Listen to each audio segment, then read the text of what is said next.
جو قمری مہینے ہیں یہ چاند کی طلوع اور چاند کی رؤیت ہلال سے شروع ہوتے ہیں کہ جب چاند پہلی مرتبہ نظر آتا ہے باریک سا، پھر آہستہ آہستہ بڑھتا چلا جاتا ہے، اس سے یہ مہینے شروع ہوتے ہیں۔ اور یہ جو جنوری، فروری، مارچ، اپریل ہے یہ شمسی گردش کے اعتبار سے متعین کیے گئے ہیں۔ اور یہ جو شمسی گردش ہے اس میں 365 دن ہوتے ہیں، لیکن جو گردش ہے وہ 365 دن میں بھی پوری نہیں ہوتی، بلکہ 365 کچھ ہے کہ جس میں جا کر وہ گردش پوری ہوتی ہے۔ اسی لیے شمسی کیلنڈر میں بھی ہر 4 سال کے بعد 1 دن کا اضافہ کرنا پڑتا ہے، چنانچہ ہر مہینہ 28 دن کا رکھا جاتا ہے، مگر جب چوتھا سال آتا ہے تو اس چوتھے مہینے میں فروری 28 دن کا نہیں ہوتا بلکہ 29 دن کا ہوتا ہے، تاکہ سورج کی گردش سے اس کو برابر کیا جا سکے۔ اور یہ بھی آپ کو معلوم ہوگا کہ جو شمسی سال ہے وہ 365 دن کا ہوتا ہے، اور یہ جو قمری سال ہے یہ 354 دن کا ہوتا ہے، تقریباً 11 دن کا فرق پڑ جاتا ہے۔ اور یہ قمری سال بدلتے رہتے ہیں موسم کے اعتبار سے، چنانچہ کبھی رمضان گرمی میں آ رہا ہے، کبھی سردی میں آ رہا ہے، لیکن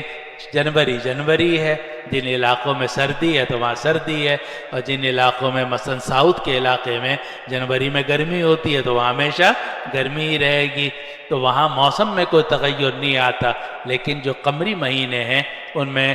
تبدیلی آتی ہے۔ اور اللہ تعالیٰ نے اس میں یہ حکمت رکھی ہے کہ موسم بدل کے آتے رہیں، سردی کے روزوں کا بھی ثواب ملے، گرمی کے روزوں کا بھی ثواب ملے۔ کوئی ایسے علاقے میں رہتا ہے جہاں بہت ٹھنڈ ہے تو اس کو گرمی کے زمانے میں آسانی ہوگی، کسی کو سردی کے زمانے میں، تو یہ بدل کے آتے رہتے ہیں۔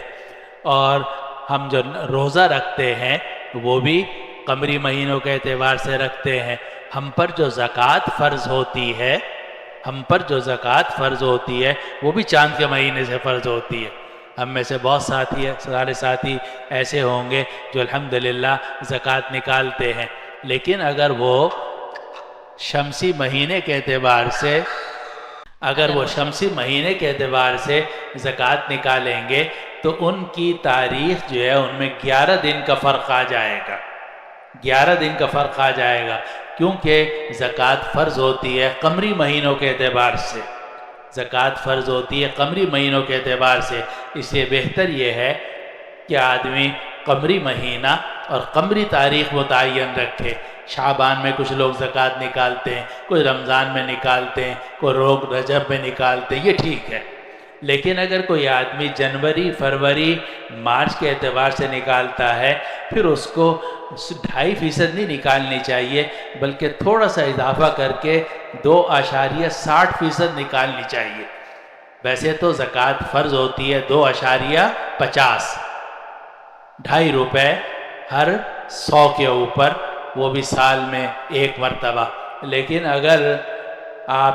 قمری مہینوں کے بجائے شمسی مہینوں سے حساب نکال لیں تو پھر 2 روپے 50 پیسے کے بجائے 2.60 یعنی 2 روپے 60 پیسے کے اعتبار سے آپ کو زکوٰۃ نکالنی ہوگی، زکوٰۃ نکالنی چاہیے۔ اسی طریقے سے جب عدت گزارتی ہے کوئی خاتون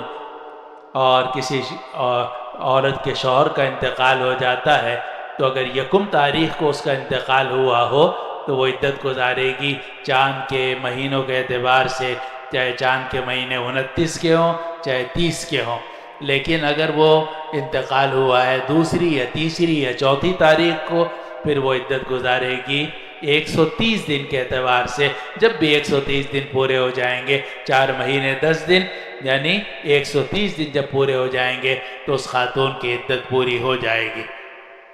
تو چونکہ شریعت کے بہت سارے احکام، رمضان ہے، اسی طرح زکوٰۃ ہے، اسی طریقے سے عدت ہے، اسی طریقے سے بالغ ہونا ہے۔ اسلام کے اندر اگر کوئی آثار بلوغ ظاہر ہو جائیں 13 سال کی عمر میں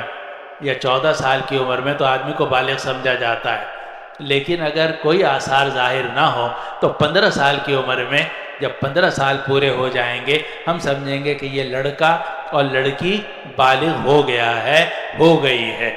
اب یہ جو 15 سال ہیں اس میں بھی قمری مہینوں کا اعتبار ہوتا ہے کہ جب قمری مہینوں کے اعتبار سے، قمری کیلنڈر کے اعتبار سے 15 سال پورے ہو جائیں گے، آدمی کو بالغ سمجھا جائے گا۔